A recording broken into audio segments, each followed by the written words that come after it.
Hello students, welcome back. आज हम देखने वाले हैं कंडीशनल और लूप वाले प्रोग्राम बाय यूजिंग उप टेक्निक। मतलब हम ये सब प्रोग्राम क्लास से करके देखेंगे। तो हमारा आज का पहला प्रोग्राम है इवन और ऑड बाय यूजिंग उप टेक्निक। तो हम एक क्लास बना देते हैं, क्लास को नाम दे देते हैं इवन और ऑड। ऐसा क्लास का नाम हो सकता है गाइज, बस आप स्पेस वगैरह मत रखो। अब मैंने ऐसा नाम क्यों लिखा है, क्योंकि कुछ भी गिवन नहीं है। अगेन एग्जाम में क्वेश्चन कैसे आते हैं, नाम कैसे होते हैं, गिवन है तो आपको वही लिखने पड़ेंगे। इवन क्लास के नाम नहीं गए, आपको समटाइम्स फंक्शंस के नाम भी दिए होते हैं, तो वो भी आपको वही लिखने हैं जो क्वेश्चन में दिए होंगे। ये जस्ट डेमोन्स्ट्रेशन है। मैंने क्लास डिफाइन कर रहा हूँ। आपको पता है पहला सेक्शन यहाँ पे प्राइवेट होता है और दूसरा सेक्शन यहाँ पे पब्लिक होता है। दो सेक्शन मैंने यहाँ पे डिफाइन कर लिए हैं। प्राइवेट में हम वेरिएबल डिक्लेयर करते हैं। ऑफ कोर्स इवन और ऑड एक इंटीजर नंबर की प्रॉपर्टी होती है, तो मैंने एक नंबर यहाँ पे डिक्लेयर कर लिया है। और पब्लिक में आपको फंक्शंस बनाने हैं। सबसे पहला फंक्शन है यहाँ पे गेट डेटा। आप यहाँ से नंबर रीड करने के लिए ये फंक्शन डिजाइन करते हैं। आप चाहें तो इसके अंदर वैल्यू पास कर सकते हैं मेन से, और कभी कभी आप डायरेक्ट यहीं पे भी रीड कर सकते हैं। आपके ऊपर डिपेंड है कि आपको इसे कैसा करना है। एक मैसेज लिख देते हैं यहाँ पे, एंटर एनी इंटीजर नंबर, और सीन का यूज करके हम उसे नम नाम के वेरिएबल में स्टोर कर देते हैं। That's it guys. अब रही बात, क्या इसमें कैलकुलेशन नाम का फंक्शन आएगा? आ भी सकता है अगर आपको रिमाइंडर बाहर निकालना हो तो, या फिर आप डायरेक्ट इसे डिस्प्ले भी कर सकते हैं। मैसेज ही तो आपको डिस्प्ले करना है। मैसेज रहेंगे कौन से, या तो ये इवन नंबर रहेगा या तो फिर ये ऑड नंबर रहेगा। तो हम क्या करते हैं, एक अलग सा फंक्शन बनाते हैं। फंक्शन को नाम दे देते हैं चेक। मतलब यहीं पे हम सब कुछ चेक करेंगे कि वो नंबर इवन है कि ऑड है। तो आप डायरेक्ट प्रोग्राम कर सकते हैं, इफ ले सकते हैं। और आपको लॉजिक पता है, नंबर को आपको मॉड्यूलर करना है 2 से रिमाइंडर चेक करने के लिए। अगर रिमाइंडर 0 आता है तो आपको मैसेज प्रिंट करना है इट्स इवन नंबर। और रही बात, अगर यही कंडीशन फॉल्स होती है तो आपको दूसरा मैसेज प्रिंट करना है इट्स ऑड नंबर लिख के। तो गाइज, ये हमारा प्रोग्राम यहीं पे खत्म हो गया है। यही हमारे इवन और ऑड प्रोग्राम का लॉजिक है। हमने ये प्रोग्राम सिंपल इफ से किया होगा, कंडीशनल ऑपरेटर से किया होगा, स्विच से किया होगा, बट ये बहुत बेस्ट तरीका है कि आप इसे इफ एल्स से करो और बहुत ही सिंपल तरीके से ये प्रोग्राम हो जाता है।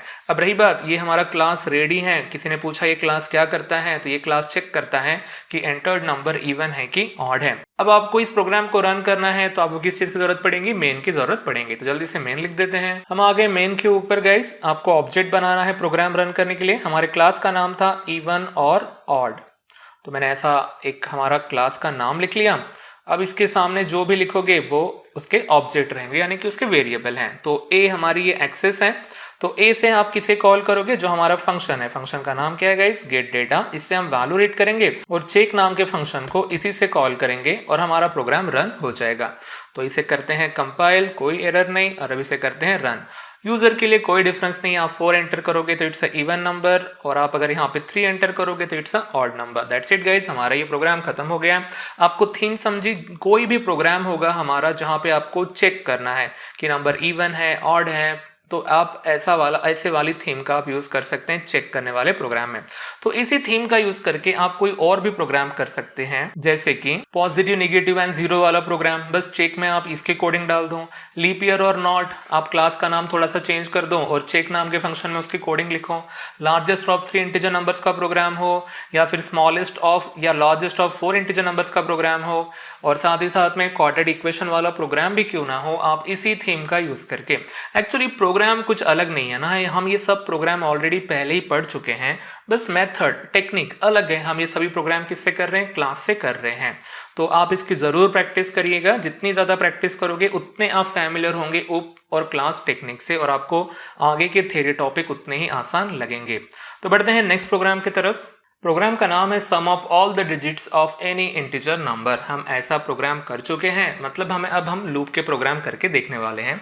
तो इसके लिए भी आप ये प्रोग्राम करना है तो आपको क्लास का यूज करना पड़ेगा। तो मैंने क्लास बनाया है यहाँ पे डिजिट्स नाम का। ओके, आप चाहें तो कुछ भी क्लास का नाम दे सकते हैं, और जैसा एग्जाम में क्वेश्चन में दिया होगा कभी कभी फंक्शंस और क्लास के नाम, तो वही आपको यूज करने हैं। अगेन ये जस्ट अ डेमोन्स्ट्रेशन है। तो अगेन हम यहाँ पे 2 सेक्शन बनाएंगे। पहला सेक्शन हमारा प्राइवेट और दूसरा सेक्शन हमारा पब्लिक। आपको इसकी आइडिया है गाइस, प्राइवेट में आप वेरिएबल डिक्लेयर करते हैं।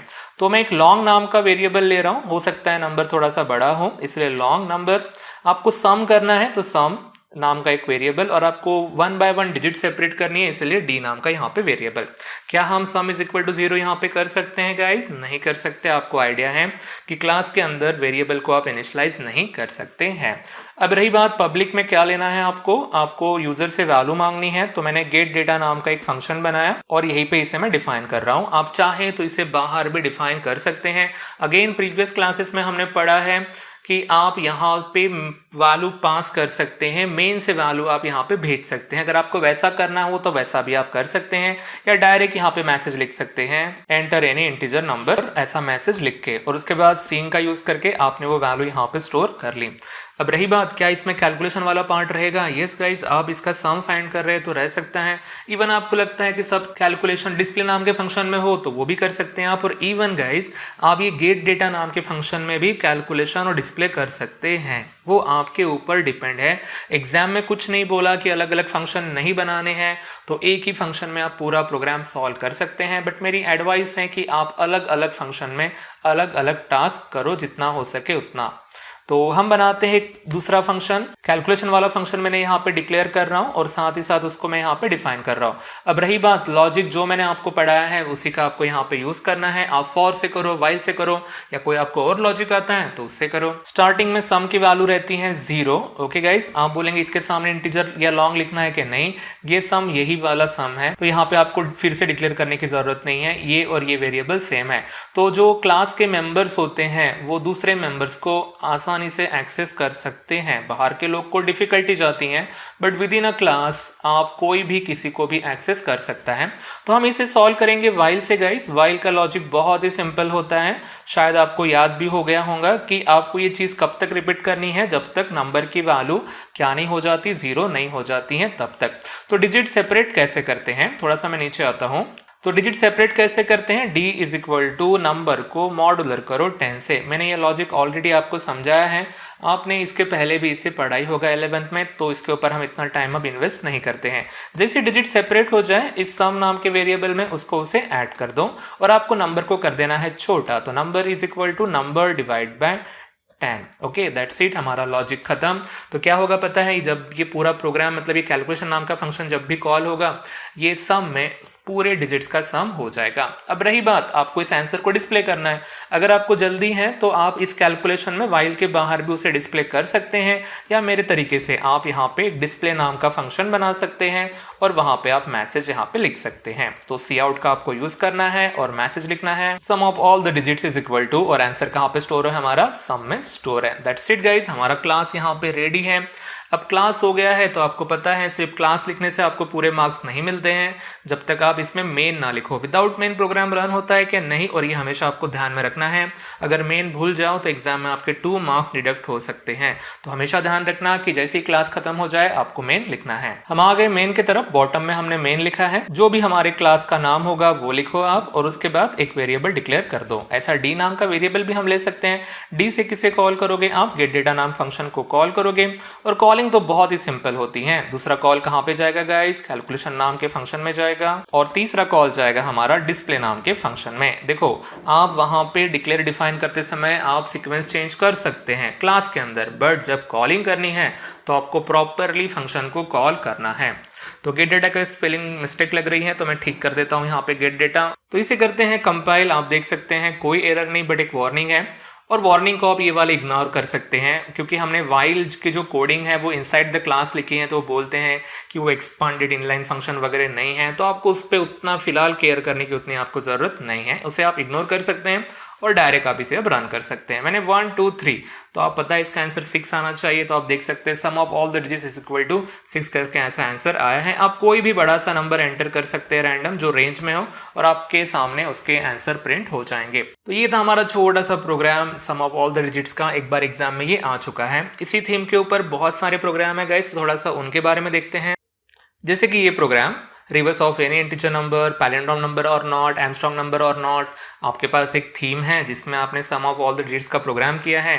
आप ये इसी थीम का यूज करके ये तीनों प्रोग्राम आप कर सकते हैं। इनके सभी लॉजिक मैंने ऑलरेडी पहले ही आपको एक्सप्लेन करके बताए हैं, तो एक ट्राई करना आप गाइज, ये प्रोग्राम भी आप अच्छे से करके देखना, एग्जाम में ये प्रोग्राम भी आते हैं। बढ़ते हैं नेक्स्ट प्रोग्राम की तरफ। प्रोग्राम का नाम है GCD of two integer numbers by उप टेक्निक। हम भी ये प्रोग्राम के लॉजिक वगैरह ऑलरेडी पहले से ही पढ़ चुके हैं। तो देखो गाइज, अगेन मैं फिर से बता रहा हूँ, एग्जाम में आपको क्लास का नाम और साथ ही साथ में इसके ऊपर जो भी फंक्शंस आपको बनाने हैं इसके अंदर वो भी गिवन रह सकते हैं, तो वही आपको लिखने हैं। ये जस्ट डेमोन्स्ट्रेशन है। तो मैंने क्लास डिक्लेयर कर रहा हूँ और क्लास का नाम देखो मैं जीसीडी ही लिख रहा हूँ और इस क्लास को हम यहाँ पे डिफाइन करते हैं। तो एज यूजुअल यहाँ पे पहला सेक्शन रहेगा प्राइवेट और दूसरा सेक्शन रहेगा पब्लिक। प्राइवेट में हम वेरिएबल डिक्लेयर करते हैं। तो इंटीजर a कॉमा b, दो हमारे वेरिएबल यहाँ पे सफिशिएंट है। आप चाहें तो तीसरा वेरिएबल भी ले सकते हैं जीसीडी, बट आपको लॉजिक पता होगा तो आपको पता है इस a और b में से ही हमारा एक जीसीडी रहने वाला है, क्योंकि फाइनल दोनों की वैल्यू सेम होने ही वाली है। तो अगेन हमारे फेमस फंक्शन बना देते हैं, जैसे कि void get data, मैसेज लिख देते हैं enter in two integer numbers और सीन का यूज करके a और b में इसे हम स्टोर कर देते हैं। क्या इसमें कैलकुलेशन नाम का फंक्शन रहेगा? ऑफ कोर्स गाइज रहेगा। मैंने कैलकुलेशन नाम का फंक्शन डिक्लेयर कर दिया और डिफाइन भी कर रहा हूं। आप चाहे तो इसे बाहर डिफाइन कर सकते हैं, ये टॉपिक भी हमने ऑलरेडी पहले ही पढ़ा है। लॉजिक सिंपल है, एक वाइल लूप लेना है आपको और इसे चलाना है जब तक a की वैल्यू b के बराबर नहीं हो जाती है, और जैसी हो जाएंगी हमको प्रोग्राम को स्टॉप करना है। सिंपल सी दो कंडीशन लगानी है। अगर a की वैल्यू b से बड़ी होंगी तो a is equal to a minus b, यानी अल्टीमेटली बड़े नंबर में से छोटा नंबर माइनस करो। एल्स लगाना नहीं है, लगाओगे तो भी ज़्यादा कुछ फर्क पड़ने वाला नहीं है, एक इटरेशन ज़्यादा होगा। और अगर b की वैल्यू a से बड़ी होती है तो आपको करना है b is equal to b minus a। That's it guys, हमारा प्रोग्राम खत्म हुआ। इतना छोटा सा ही लॉजिक है और अल्टीमेटली फाइनली जब a और b की वैल्यू बड़ी हो जाएंगी तो उसमें से ही एक नंबर हमारा जीसीडी रहेगा। आप चाहें तो एक वेरिएबल ऊपर डिक्लेयर करके GCD is equal to a assign कर सकते हैं, या हमारा तीसरा फंक्शन बना सकते हैं void डिस्प्ले वाला, और यहाँ पे आप आपका आंसर प्रिंट कर सकते हैं बाय यूजिंग सी आउट। तो मैसेज लिखा है जीसीडी इज इक्वल टू, आप a की वैल्यू प्रिंट करो आइदर, या b की वैल्यू प्रिंट करो, या फिर जीसीडी नाम के एक वेरिएबल में भी आप इसे यूज कर सकते हैं। क्लास हमारा रेडी है, 3 मार्क्स हमारे पक्के हो चुके हैं। बचा क्या है हमारा void main। हम लिख रहे हैं मेन, आपको पता है यहाँ पे ऑब्जेक्ट बनाना है। हमारे क्लास का नाम है जीसीडी, तो मैंने जीसीडी जी नाम का मैंने यहाँ पे ऑब्जेक्ट बनाया है। ये हमारा वेरिएबल है, इसी का यूज करके आपको सबसे पहले गेट डेटा को कॉल करना है, देन कैलकुलेशन को एंड फाइनली डिस्प्ले को। चलो इसे करते हैं कंपाइल करने के बाद एक एरर आ रहा है, और एरर क्या है गाइस?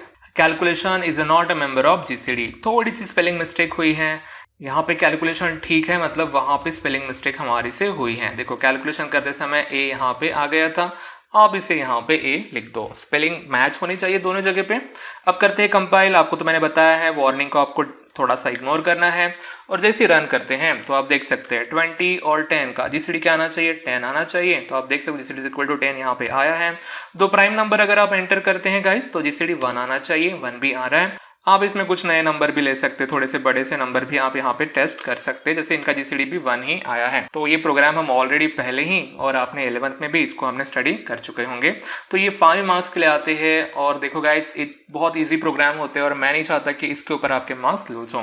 बढ़ते हैं नेक्स्ट प्रोग्राम की तरफ। प्रोग्राम का नाम है factorial of any integer number by using उप टेक्निक। ये भी क्वेश्चन 5 मार्क्स के लिए पूछा गया है। मेरे पास ऑलरेडी जीसीडी का प्रोग्राम है, तो देखो गाइस कितने आसानी से आप ये प्रोग्राम की थीम यूज करके कोई भी प्रोग्राम कर सकते हैं। अब जीसीडी है ना, इसके जगह आप दूसरा नाम लिख सकते हैं, तो मैंने फैक्ट नाम दिया। आप चाहे तो फैक्टोरियल भी ले सकते हैं। वेरिएबल आपको नंबर लगने वाला है गाइस, तो मैंने नंबर लिखा है।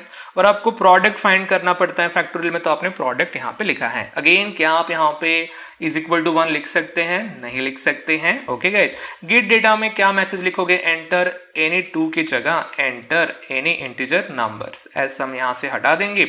और रही बात कि आपको वो नंबर कहाँ पे स्टोर करना है, NUM में स्टोर करना है। क्या कैलकुलेशन नाम का फंक्शन रहेगा? यस गाइस रहेगा। आप चाहे तो ये प्रोग्राम वाइल से भी कर सकते हैं, या फिर आप चाहे तो इसे फॉर से भी कर सकते हैं। बेटर रहेगा कि ये प्रोग्राम आप अच्छे से फॉर से करो। तो एक फॉर लूप लगता है। इंटीजर आपको पता है i की स्टार्टिंग की वैल्यू 1, और ये कहाँ तक लेके जानी है? आपको नंबर तक लेके जानी है। Of course equal to sign भी यहाँ पे रहेगा, और उसके बाद i प्लस प्लस भी हो सकता है। इसके पहले मैंने आपको प्रोग्राम पढ़ाया, वहां पे NUM की जगह मैंने n नाम का वेरिएबल भी लिया होगा, वो डिपेंड करता है। इसके बाद आपको product is equal to product into i करना है। बट मीनवाइल गाइस एक चीज़ हमारी यहाँ पे रह गई है और वो है इनिशियलाइजेशन। और वो इनिशियलाइजेशन क्या होता है, प्रोडक्ट की स्टार्टिंग की वैल्यू हमारी क्या होती है, 1 होती है। इतना आपको याद रखना है, अदरवाइज गार्बेज आंसर आपको यहाँ पे मिलेंगे। और 0 करते हैं प्रोडक्ट की स्टार्टिंग की वैल्यू तो आपको आंसर भी यहाँ पे 0 मिलेगा।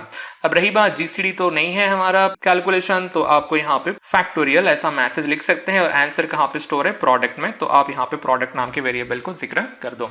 रही बात मेन है तो आपने बस यहाँ पे जीसीडी की जगह फैक्ट लिख दो और जी रहने दो, कोई फर्क नहीं पड़ता है, वो बस एक ऑब्जेक्ट का नाम है। इसे करते हैं कंपाइल, तो एक वार्निंग है, मैंने कहा है वार्निंग को आपको इग्नोर करना है। और अब इसे करते हैं हम रन। ओके, 0 फैक्टोरियल गाइज कितना होता है, 1 होता है, सही है। और 1 फैक्टोरियल 1 होता है। ज़्यादा बड़े नंबर आपको एंटर करने नहीं है, 5 तक सफिशिएंट है, 120 इसका आंसर आता है। ये छोटा सा प्रोग्राम जो ऑलरेडी आपने कर चुके हैं, पढ़ चुके हैं, नॉर्मली पढ़ चुके हैं, फंक्शन से पढ़ चुके हैं, और अभी हमने इसे क्लास से किया है। आपने 11th में इसे पढ़ा ही होगा। देखो गाइज, ये थीम का यूज करके जो हमने गेट डेटा, कैलकुलेशन और डिस्प्ले नाम की थीम का यूज करके बहुत सारे प्रॉब्लम सॉल्व होते हैं। और चेक करने वाले जो होते हैं फंक्शन क्लास हमारे, वहां पे आप इवन ऑड वैसे वाले प्रोग्राम भी आप आराम से कर सकते हैं। इसी थीम के ऊपर जितने भी आपको प्रोग्राम करने हैं आप अच्छे से प्रैक्टिस करो। आप चेक वाले फंक्शन का यूज करके प्राइम नंबर का भी प्रोग्राम आप कर सकते हैं। रही बात फाइबोनाची वाला प्रोग्राम, वो थोड़ा सा अलग टेक्निक से हमें आगे आने वाला है, तो हम उसे आगे करेंगे। तो गाइज ये कुछ हमारे प्रोग्राम्स थे जो हम ऊप टेक्निक से हमने पढ़े हैं। अगेन आपको इसकी बहुत अच्छे से प्रैक्टिस करनी पड़ती है, बिना देखे कुछ भी आपके लॉजिक आपको याद रहने चाहिए। आप जितनी ज़्यादा प्रैक्टिस करोगे आप उससे ज़्यादा उतने ज़्यादा इससे फैमिलियर होगे और उतने ही ईजी आपको इसके थ्योरी टॉपिक लगेंगे। ओके, तो ये थे हमारे कुछ ऊप के प्रोग्राम, हम यहीं पे स्टॉप करते हैं। जैसे जैसे हम आगे थ्योरी के टॉपिक पढ़ेंगे और उसके ऊपर अगर कोई प्रोग्राम्स एग्जाम में पूछे जाते हैं तो उसी टाइम पे मैं उसे आपको सॉल्व करके भी बताऊंगा। तो गाइज आज की क्लास के लिए इतना ही है, मिलते हैं नेक्स्ट टॉपिक में थ्योरी टॉपिक के साथ। तब तक के लिए goodbye, thank you guys.